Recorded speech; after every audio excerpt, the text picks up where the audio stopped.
It is my pleasure to introduce our speaker for the Allen School Distinguished Lecturer Series, Josiah Hester, an assistant professor of computer engineering at Northwestern, where he is also the Breed Chair of Design and Siegel Faculty Fellow. Josiah was recently named to the Brilliant 10 by Popular Science for his work on low-power computing, like the battery-free Game Boy and Facebit, which I'm excited to hear more about today. At Northwestern, Josiah directs Ka Moamoa, a research lab exploring energy-efficient computing in the context of global scale applications. His work towards a sustainable future for computing is further informed by his native Hawaiian heritage. Please feel free to put your questions in chat during the talk, which we'll get to at the end. Josiah, please take it away. Yeah, thank you so much for that very kind introduction. Glad to be here and with all these wonderful people, faculty, students. And yeah, we're going to talk about batteries and maybe why they should not be included in things. So let's just get started.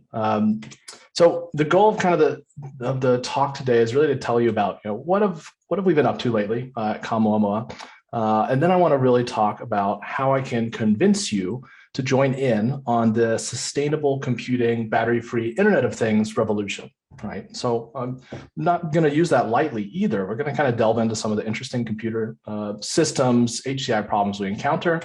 And then if there's time, I will test out some of my more recent dad jokes, but we'll see how that all works out. So before we really jump in, I just want to make sure that I acknowledge some of our students in my lab. This isn't everyone. This is just the last time we were able to get together when it was warm. And some of our funders. And let me talk about the lab mission. So I'm a native Hawaiian, Kanaka Maoli, and we kind of think of a lot of things in this longer term indigenous perspective, right? What is, a decision that we're going to make? How will it affect people 7 generations in the future? So what is the 140-year plan maybe for computing in our case? And so the way we think about this is, can we build computer systems that are sustainable, resilient, and useful for the entire lifetime of the people, places, and things that they monitor? And so this means we're in the business of building sustainable computational things. So this is something that actually involves a lot of different kind of subfields around computing, computer engineering materials. But for me, I'm really interested in the tiny devices, right? The devices that are wearable or implantable or invisible, tiny things embedded in concrete or buildings, right? Interested in figuring out how to make these devices sustainable so they harvest their own energy and last forever. So I think these are kind of like devices at more of the foundational level of society that provide data for everything else to work. All right, so why should you care? Well, hopefully that some of these slides have convinced you, but why should you care about sustainable computational things? So you may have heard, right, of this nifty thingy called the Internet of Things, right, at this point, hopefully. And the idea is maybe, can we convert that vision into something of the Internet of tiny, long-lived, or self-sustaining things?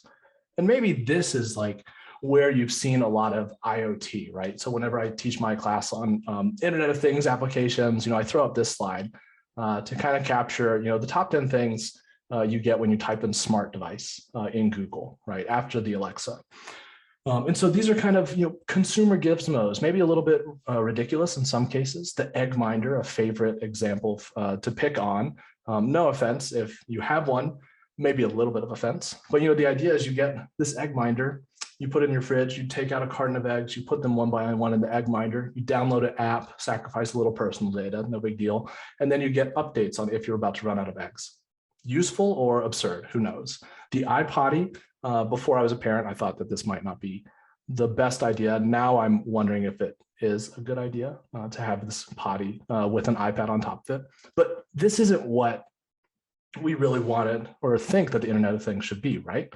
So we're really looking at kind of emerging computational things in the past decade or so, where we have all these really interesting devices and applications, a couple of these actually from UW that I've highlighted here, that are kind of changing how we think about what devices, smart devices, wearables, ubiquitous computing can do, right? And we're thinking forward to this revolution of computing in the small, right? This ubiquitous computing vision.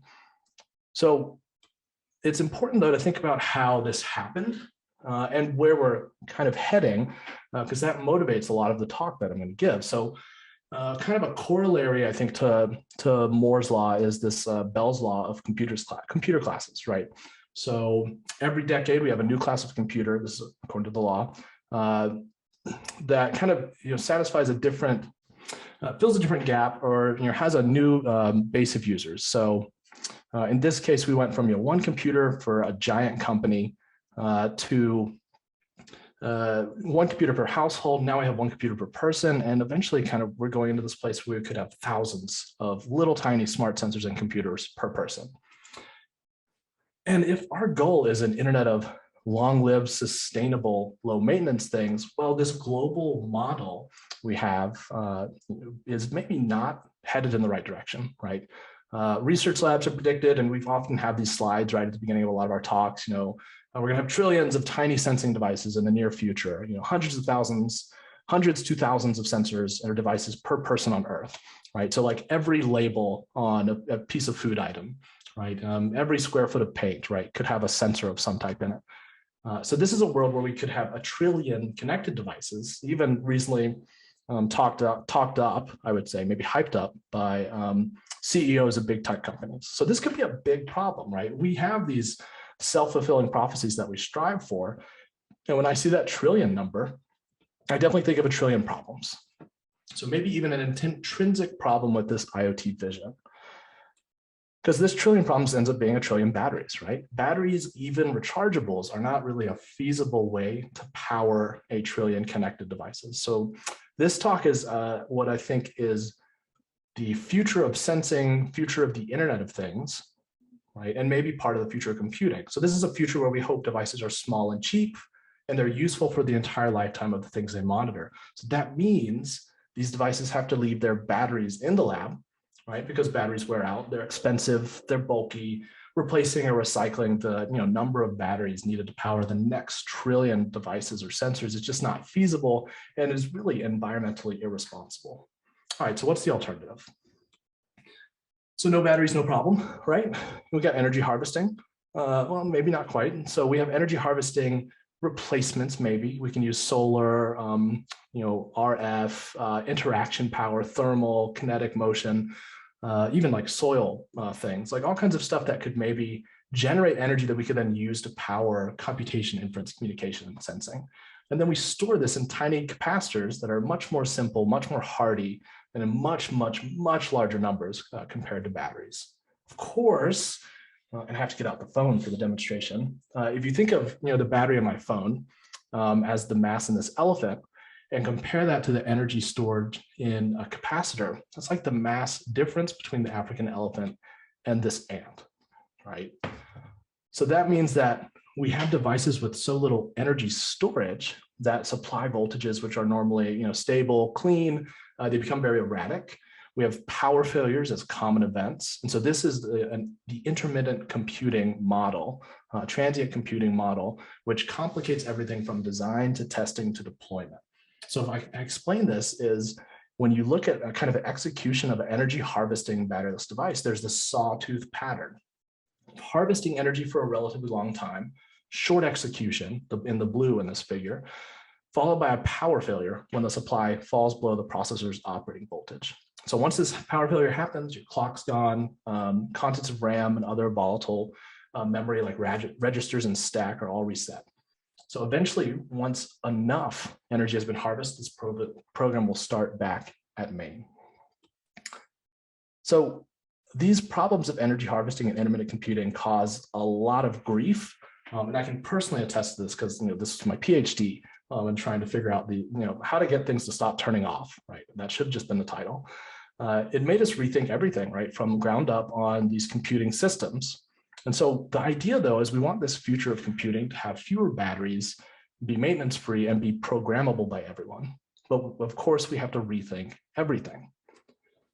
So, in my lab, these sustainable computational things, it gives us a big space to play. So how do we tackle this? So let me talk briefly about the approach and research process, because this has been changing over the years. So we actually need to span from materials and devices to human-computer interaction to make this happen. But kind of the core part of this is in intermittent computing, where our main research question is how do we do useful things despite power failures in a computing system. And so for this, useful might mean sense, compute, communicate, infer. How, when, or why can we persist state across power failures? How do we create hardware architecture circuits to reduce energy burden or manage energy more effectively? Can we create programming languages, models, and runtimes to lower the cognitive burden of building a program, of writing an application or program on intermittent devices? And can we benchmark these devices repeatedly, sorry. So, of course, over the years, we've expanded this focus on just kind of the core systems and architecture to more deeply include areas around like VLSI and even further material science and new devices. And so think about things like spintronics, OECTs, optogenetics, different types of things that could speed up or replace difficult parts of a system that we can't get around within computing. So what, the research question in here is kind of what speed ups can we find, or trade-offs even, with new materials, beyond CMOS or bio-inspired devices that can help us one-up or level up these intermittently powered computing devices. And finally, of course, we're asking questions about these systems and how we're actually as humans going to interact with them, and how they might even change how we think about computing and where we think about computing and privacy of computing. And so these our explorations into human-computer action take us from these end-to-end prototypes that we build to have them deployed in the real world, and then to understand the actual impact on humans and systems of humans. So we also kind of explore what new interactive modalities can we design or enable, and how some of these devices might or might not make computing more accessible. And so the approach overall is really to integrate the method and technique from across these areas to build real-world demonstrations of sustainable computational things. So what does this actually look like in practice? Right? Lots of, let's get some hardware pictures. So we build a lot of hardware. I'm just going to leave the picture of them. I'm not going to tell about any of them. But build a lot of hardware from different things, from mobile health to interactive devices to vision systems. Hardware lets you overcome a lot of things. As my PhDs in computer science, I started in software systems. Finding out how to build hardware helped me overcome and jump around other problems that I would have had to solve in a really, really roundabout way with software. We integrate new materials, which is doing the same thing that hardware did for me when I was a software scientist, of looking at problems that hardware won't cover, or actions or sensing that would just take too long on a traditional device. We can integrate new materials in to have new functionality to enhance these new existing applications or computer architecture. So it also gives us an excuse to rethink some of these kind of traditional architectures and systems. The only thing I'll mention here is kind of one example in the bottom right, where we're co-designing microbial fuel cells, which is basically this microbial community that forms around this cathode and anode that you stick into the ground, and you can actually harvest energy from it. So these are quite literally soil batteries or soil energy harvesters that are constantly replenished by the movement of microbes, bacteria, and water through the soil. Right? And so how do you design computer systems that are aware of the environment and don't sip too much from this living community, but also get interesting things done? Right? And that's kind of how a lot of these materials integrate. We, of course, build a lot of software, programmer tools, firmware, applications, and we design algorithms, right? From signal processing and inference to scheduling ideas and systems, thinking computationally about a lot of these problems. Finally, maybe most importantly, we deploy real systems on real computers. I'll throw that in right there. And often people, places, animals, or things. We evaluate these systems with user studies, qualitative measures, as well as hard benchmarks. And we kind of just explore what these things can do. All right, so maybe the most visible way, let's bring it more concrete. We see these kind of advancements in intermittent computing is the novel or new types of devices, right? New types of computing devices that we're seeing. So this is actually pretty important, right? For sustainable computational things, battery-free devices, we have to continually motivate our existence, right? Why should you exist? We have this other way to do things, with batteries. Batteries are kind of nice. Why do you need to exist? So a lot of times we think about what other applications we can enable with this or replace, and that have unique advantages of being battery-free and sustainable and low maintenance. So the kind of the core application areas, I'll just go through them, of our lab are in environmental justice. So how to build sensors that protect our people and environment. Interactive devices, so coming up with new ways to interact with and use energy harvesting in human-facing devices. Education, so how to make sure everyone can program sustainable devices. And finally, health.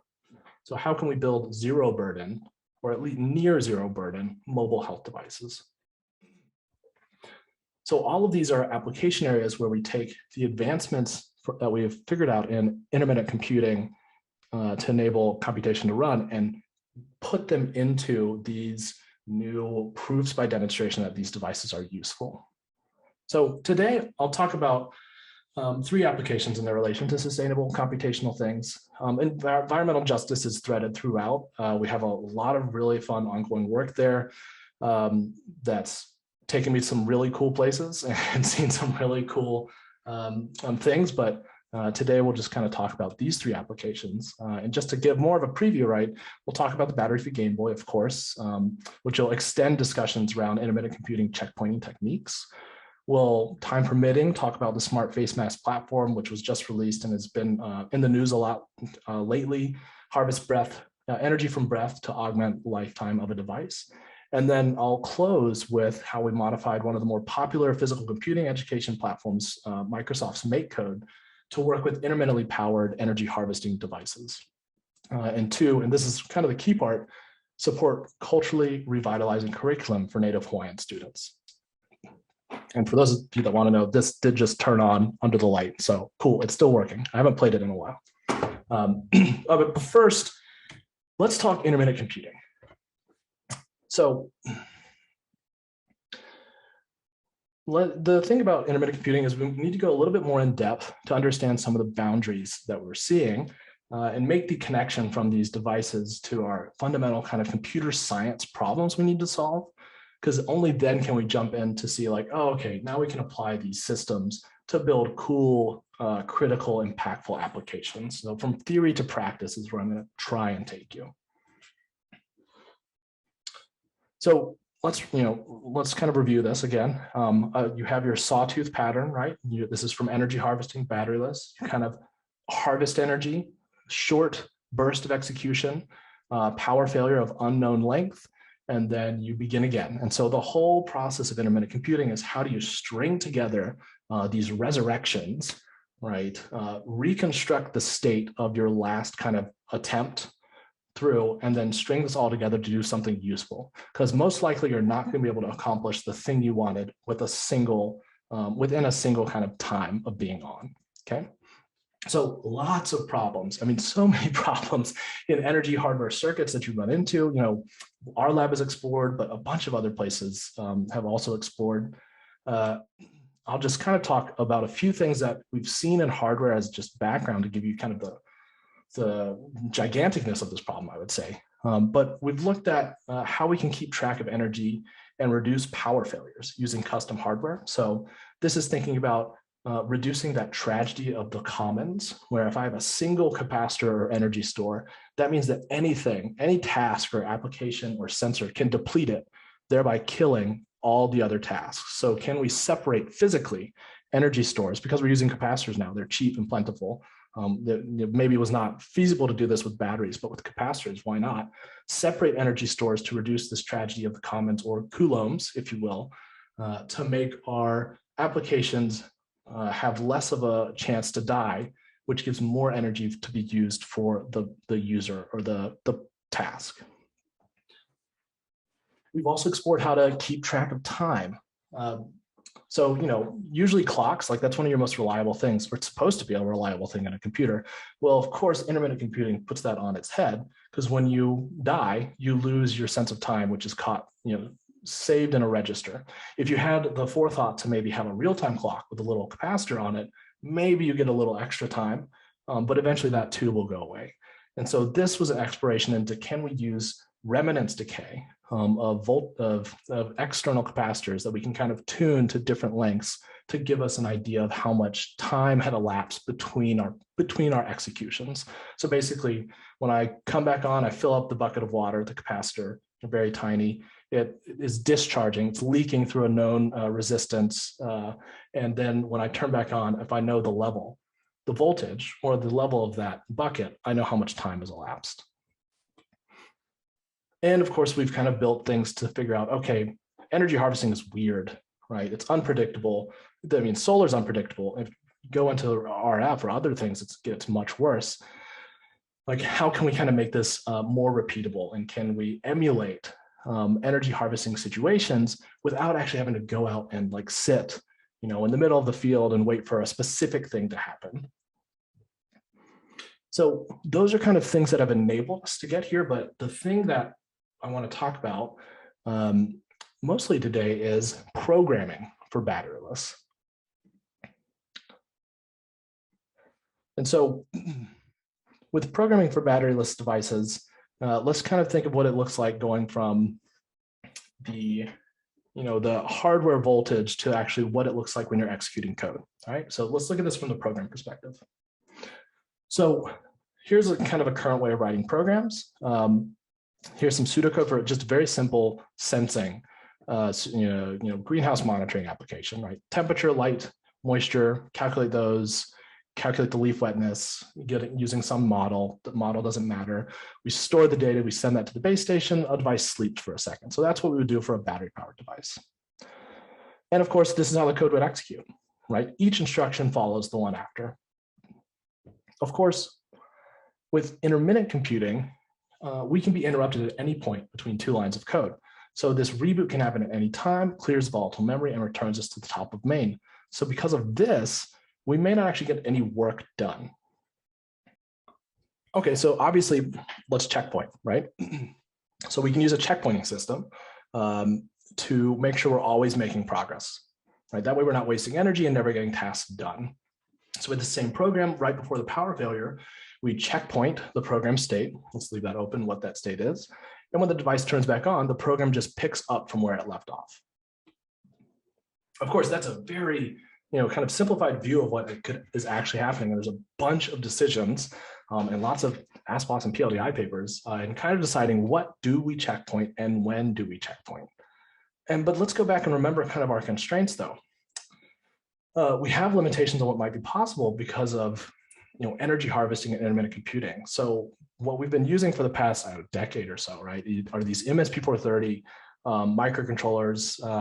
2012, they got FRAM, which made it so that we could have byte addressable non-volatile memory to save checkpoints, which made it a lot cheaper.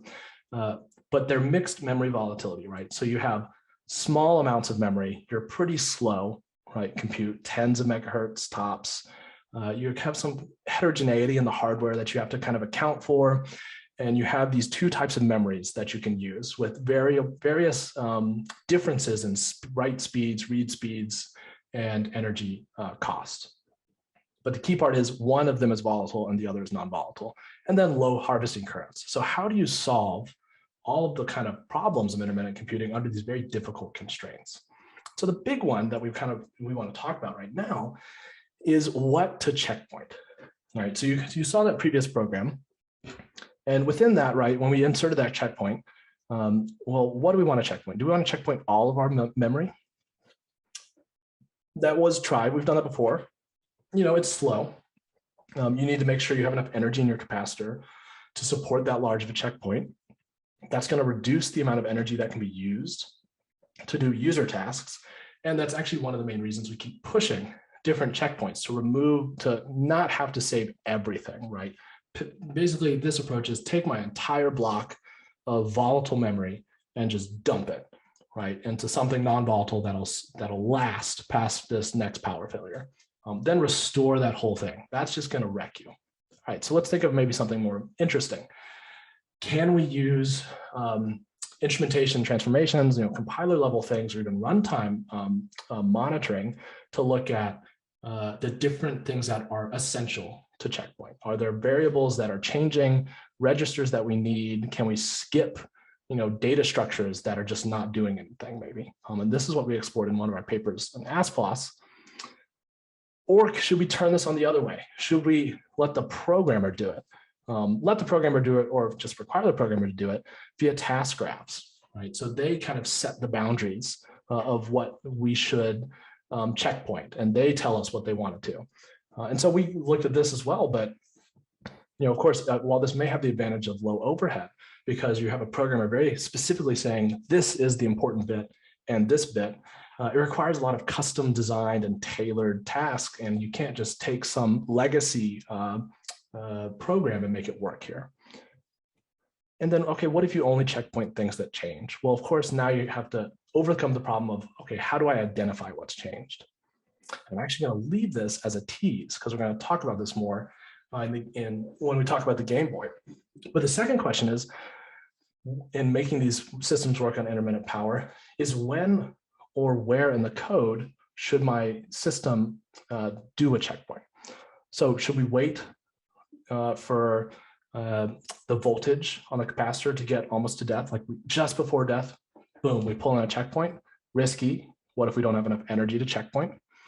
Should we just every single instruction, put a checkpoint in and save it? Well, insane overhead. Can we use a timer? And this is what we ended up using in some of our work, where a timer where instead we say, all right, after X amount of time, I'm going to call the nearest checkpoint that I've instrumented. We increase our memory burden on the code size, but we don't increase the memory costs and the speed and energy costs of saving checkpoints. And of course, there's other ways. Like you can look at what are the repeatable or executable parts of code that we could save.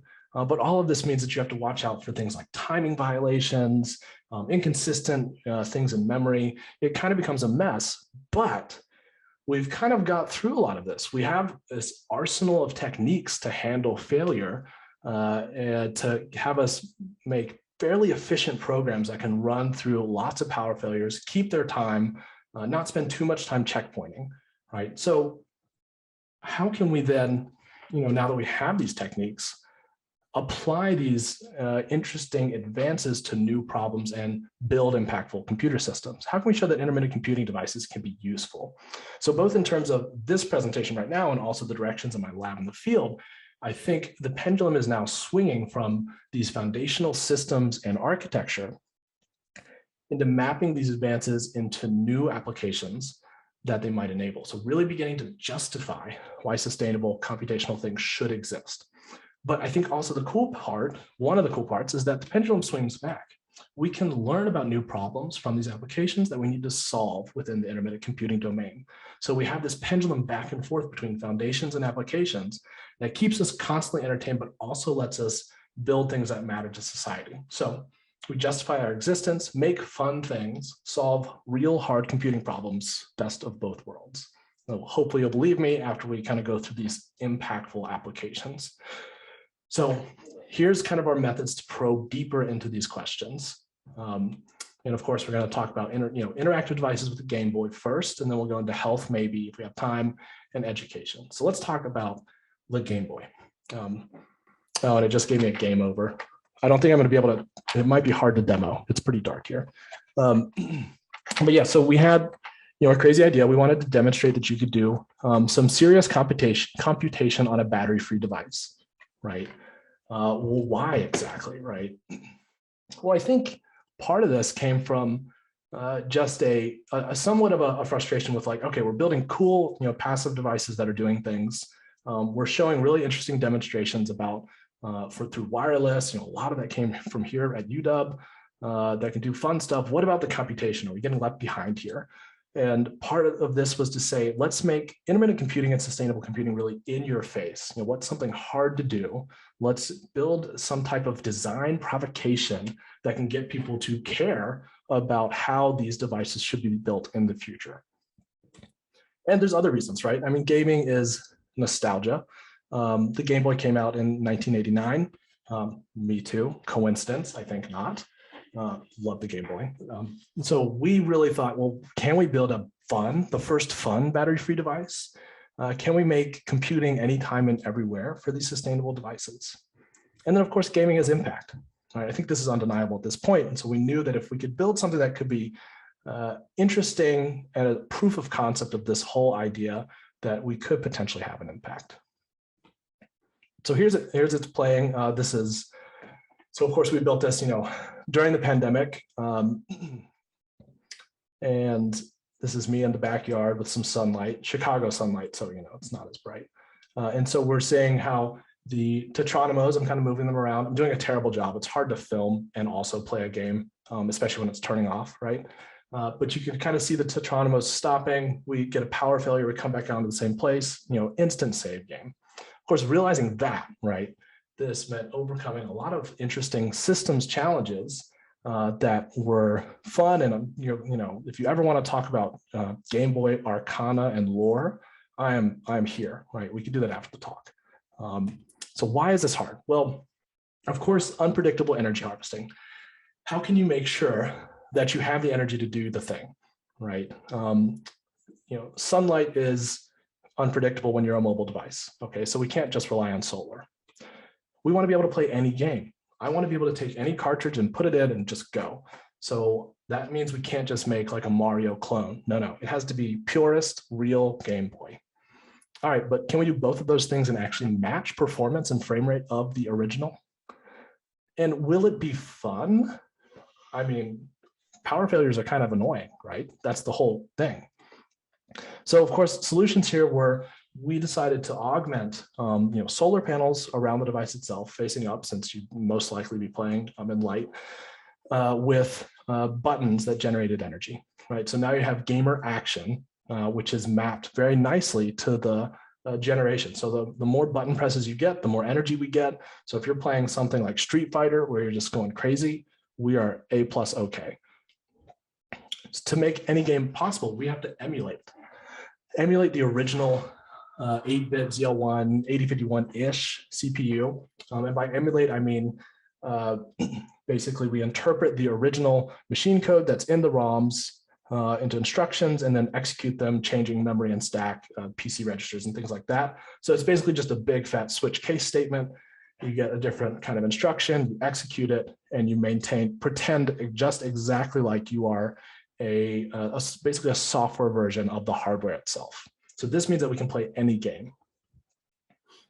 And to figure out how to get performance, we got to use differential checkpointing to save state quickly. So only checkpoint the things that change.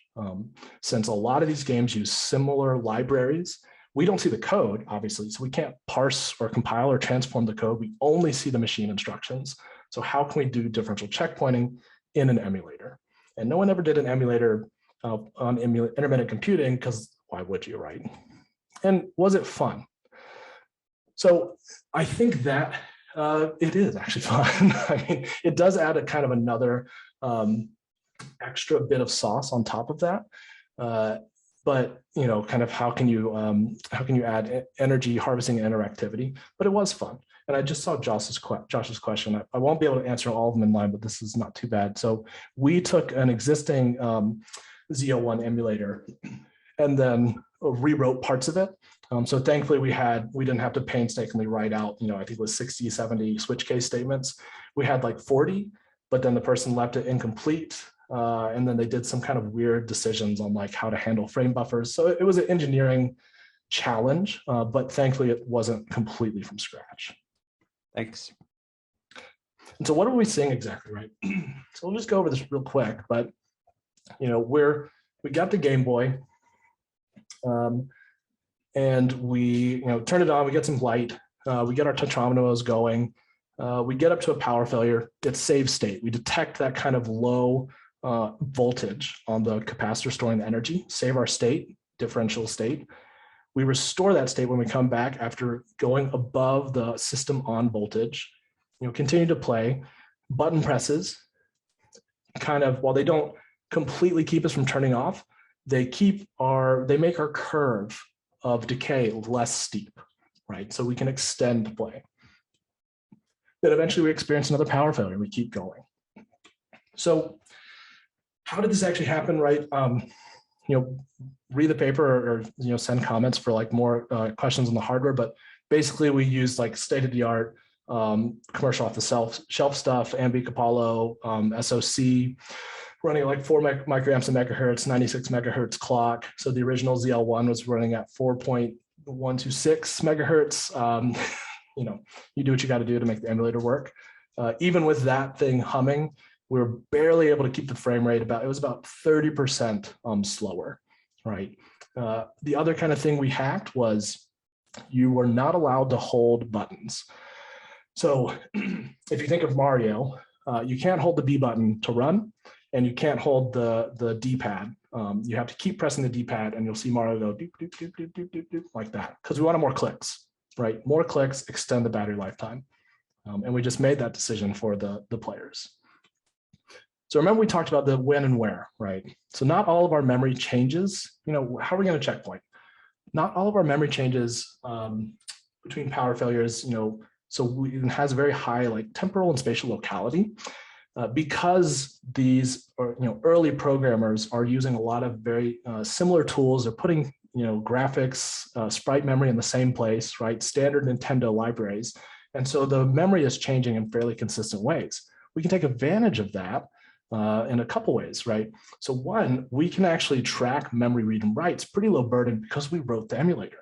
So on the instructions for loads and stores and moves, memory moves, we just can put a little extra sauce, right, to track what segments of memory are changing. And we can tag those. And this tagging can actually help us reduce our checkpoint size because we're breaking up this memory in consecutive arbitrary size patches. Which of these patches changes, track those modifications, only save and only restore those that have changed. So here's kind of and we call this impatch. Almost think of it as like git commits or undo logging. But the basic idea is here when we have CP1, 2, and 3, these are 3 different checkpoints. And then we have a restore procedure. So this depicts blue rectangles are patches that have been successfully committed to non-volatile memory. Green rectangles are the parts of the patches that are applied during each restoration. So read it kind of left to right.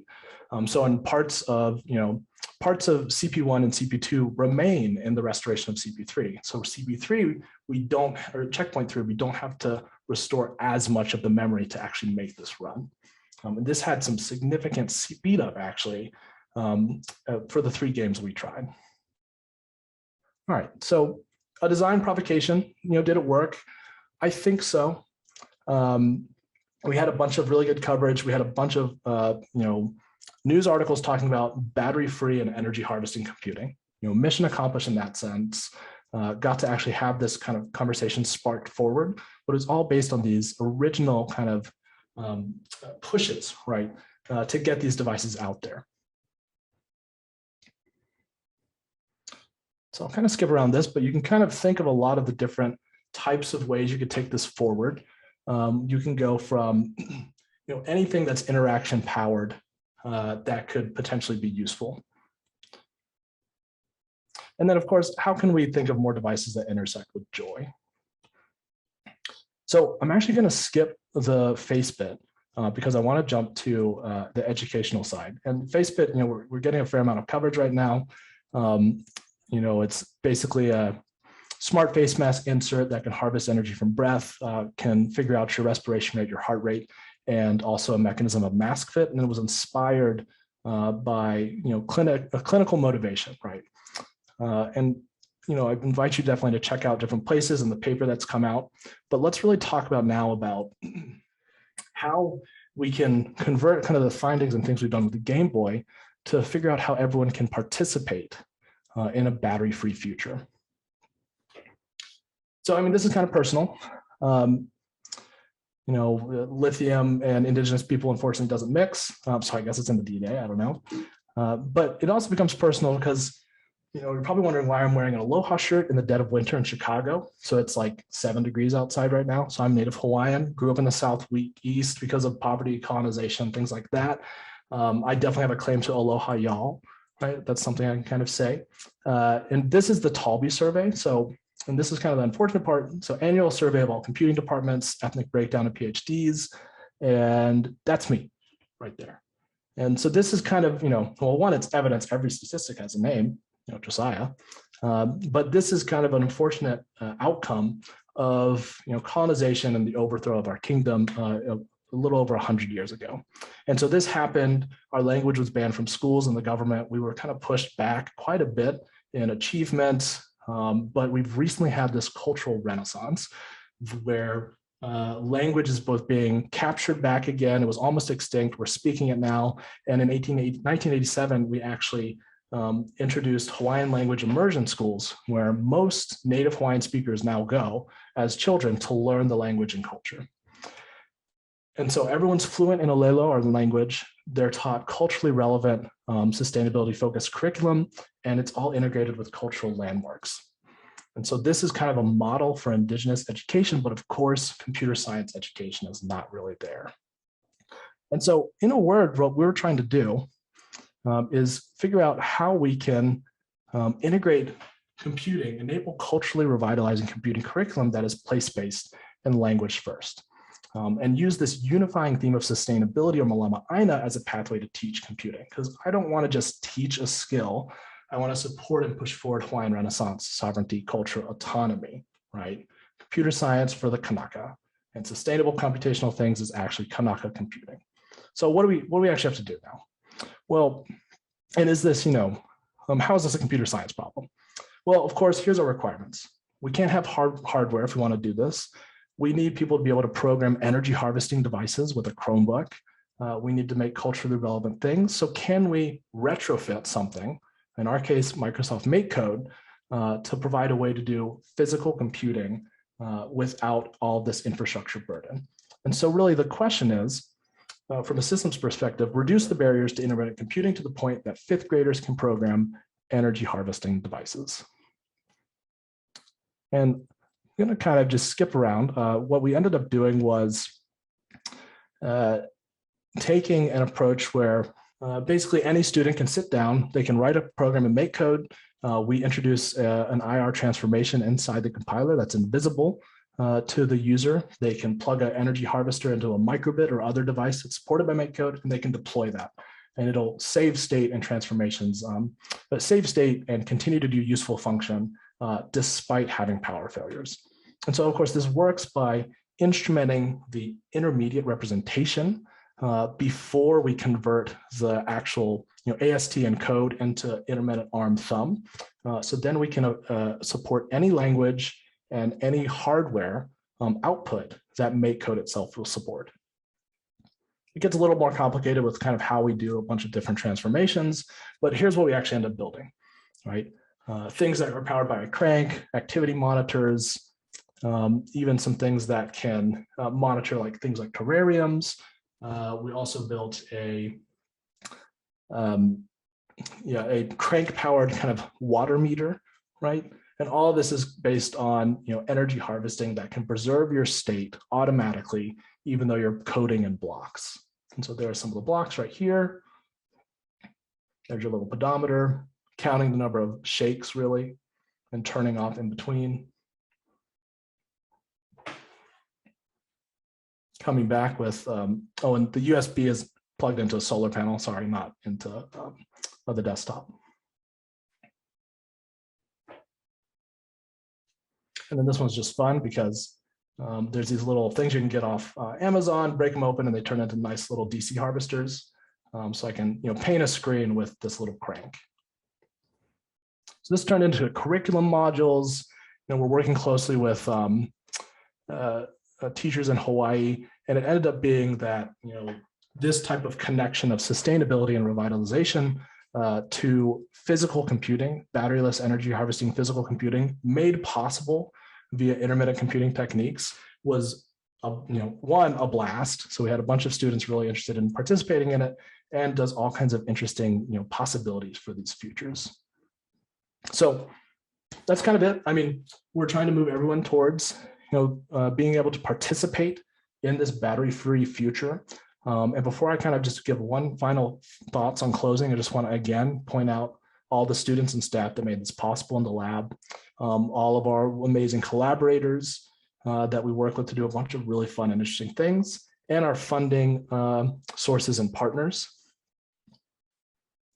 And again, right, we're integrating methods and techniques from across these different areas to make real world demonstrations. We're constantly trying to motivate the need for sustainable computational things. And we're building applications across interactive devices, health, and education to show that we can have impact from theory to application. And so for me, I think the hope is that the future of computing will have fewer batteries and be maintenance free and be programmable by all. But I think we need to be willing to rethink everything. So I hope in some sense you're kind of filled with some type of maybe indignation, maybe hope, maybe inspiration to participate with me to join in the often joyful activity of building a more sustainable future for computing and society. And I'm really looking at kind of these computational things and seeing what needs to be done. And my hope is that you look at the broad view and impact of your work and find ways to take the work and incredible ability that you all have, find the intersections of research and social good. And can we push forward a more equitable education system, build sensors for justice, and envision sustainable and low burden wearable health? I think so, but I think we need more champions engineers, so please join me. And that's it. Thank you. Thank you so much. I really appreciated this talk. I myself am inspired. I love both the depth and breadth, both from a disciplinary perspective, where you're hardcore embedded systems, all the way out to the application spaces, from sustainability to education. I'm really appreciative of this work, and I hope desperately all of my students are here today to watch you. I wanted to go through some of the comments that were in chat. Please also feel free to speak up and or dump your questions into chat. So the first one was from Stephen, and they asked, do you think the focus for saving power should be on specialized devices, or are there similar gains you see for more general purpose programmable devices? Yeah, and I mean, I think the point is too, Game Boy is a fairly programmable device, and that's kind of part of the point of, intermittent computing are just systems in general, right? When we do computer systems research, we pick things that are like, oh, if I do this technique, it'll broadly apply to most computers. That's a big contribution. But if I can pick a technique that broadly applies to a very important class of computers, maybe that's a nice contribution as well. A lot of the work in intermittent computing, including some that we've worked on, is, how do you handle general purpose devices and speed them up, right? And get these, these gains. But of course, you sacrifice kind of these assumptions that can make you kind of speed up, right? The Game Boy, we could make some assumptions about where memory was moving that let us maybe make it faster than like a more general programmable device. So there's trade-offs in all of it, and I think you have to kind of work on both paths to be most applicable to realizing this vision. Thanks for the question. Yeah, great talk, by the way. Just a quick question about the, you talked about that, the alternative timekeeping approach, looking at, capacitor discharging. What sort of like time resolution do you get with that system? Yeah, and this is where a whiteboard really helps, because you can kind of draw the exponential decay. But if you imagine, we basically had multiple capacitors, almost like logarithmic sizes. And so then we have overlaying, and that's kind of the cool part. It's not just one. So we have overlaying kind of exponential decay. And so and they kind of cascade. So as each one loses its timing accuracy in short bursts, we move into the next one that can time a longer period. So your resolution is, a factor of obviously kind of the capacitors you choose from and the amount of timing. So it might be hard to differentiate between maybe a 30-minute and 40-minute outage, but it's not that hard to differentiate between a half a second and a 1 second outage, right? Because of this degrading timekeeping accuracy. Great question. Yeah, need the whiteboard. I'm not sure if Josh is here. I'll go ahead and ask. Yep, go ahead, Josh. Oh, okay, thanks. Yeah, so on the Game Boy specifically, was the memory RAM or was it FRAM? Yeah, and so we had the SoC, which had SRAM for computation, and then we had the FRAM backup. The FRAM, so we could run the SRAM at 96 megahertz at bus speed. We could not run the FRAM above like 20 megahertz. And so that's why we had to have like, okay, Yeah, if, we could have like run it fully in FRAM, which may have solved a lot of kind of our checkpointing problems. But So do you yes, think, two. just thinking ahead, if one could get FRAM to be, sufficiently fast, is that the holy grail for this kind of device? I think it'd be very useful. So one of the Ambiq's Apollo 4s has MRAM embedded. That's on the data address bus, which is really nice. The problem though is, we definitely always dream about non-volatile processors or at least something co-located on the bus. The problem then becomes the peripherals. And so maintaining screen buffers, which, we basically need every memory on the entire, heterogeneous device to have FRAM embedded to get away from this. But it would be really nice. Yeah, we definitely increased our speed for sure, which would be sweet. Thanks. Since we're talking about the Game Boy, which I think does capture broad attention, and I think it's interesting to think about academics as going into making press, which then makes an impact because people are thinking more about a space. So I appreciated that connection that you made. But I didn't see what sort of screen you were using. Was it a low power screen or was like e-ink or maybe the refresh rates? We had such a big argument about this actually. There was a lot because e-ink you can actually play in the sunlight, but I don't know what the refresh rates are on those, like three frames per second or something. Yeah, super slow. Yeah, this was the argument. So you can kind of do, we were going to do e-ink, right? Because then you can maintain the state. But yeah, we couldn't update fast enough. And if we did update fast enough, we'd kind of do this kind of a partial refresh, which wrecks your e-ink screen. So after a few minutes of play, that e-ink will be toast. Then there's also a bunch of really annoying kind of voltage. E-ink, you have to drive it with like 40 volts in some cases. And so there's a bunch of annoying inefficiencies in like just off the shelf drivers. I didn't really want to build my own, right? And using that type of ink was just an energy sink. So we went for a LCD, a sharp memory display, which super low power, really quick to update. Right. Yeah.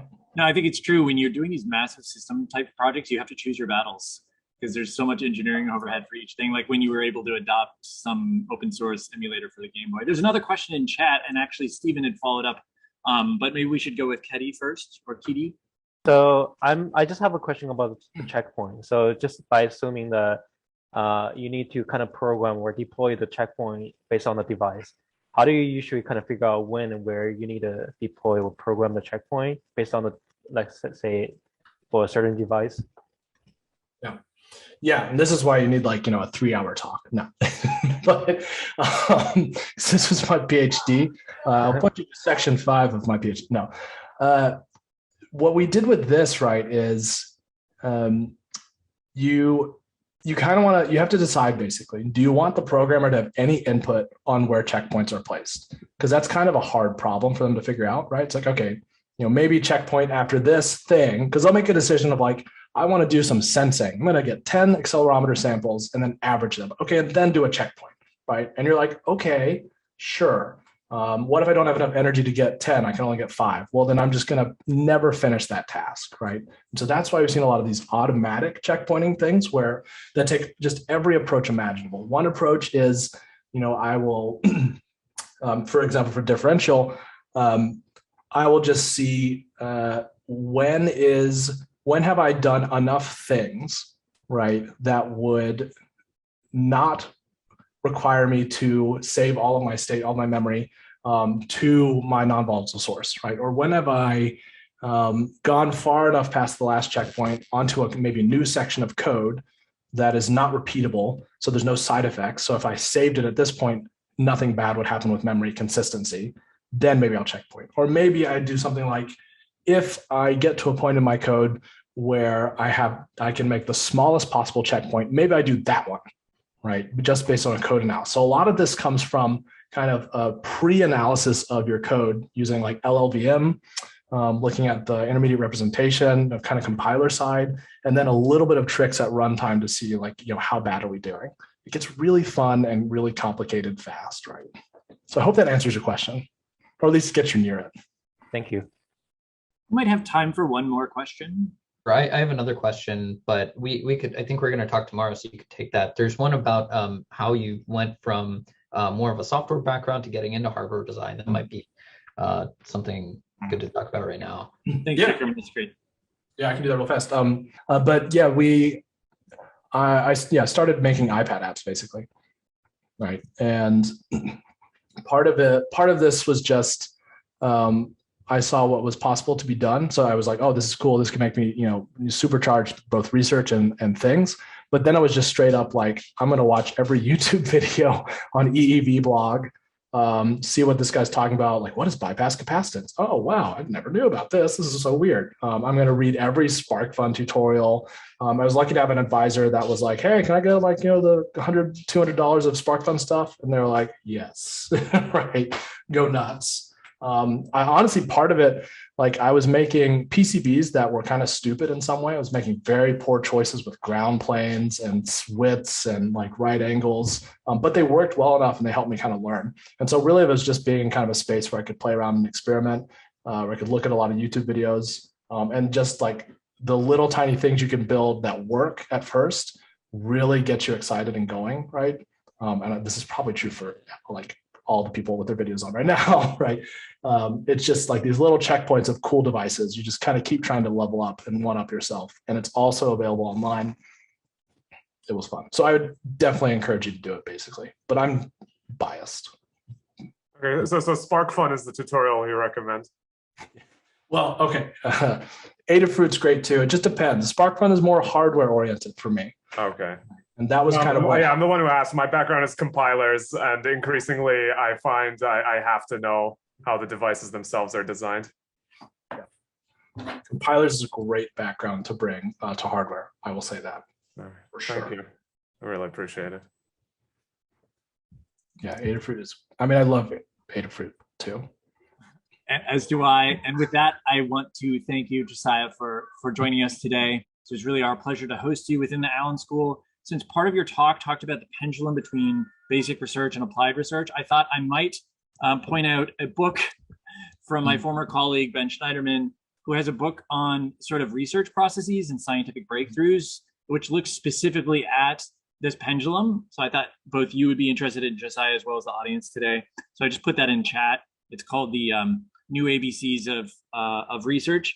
And it goes through, it looks at like Vannevar Bush, who was the scientific advisor to Roosevelt, who had that almost exact point. And you can think about the Kennedy mission to the moon, which is applied research, but came up with a lot of advancements and fundamental advancements in science. So I myself subscribe to this, so I was appreciative of that notion. So thank you very much, Josiah, and thank you for inspiring us in this sustainable computing future. Yeah, thank you all so much. Thank you.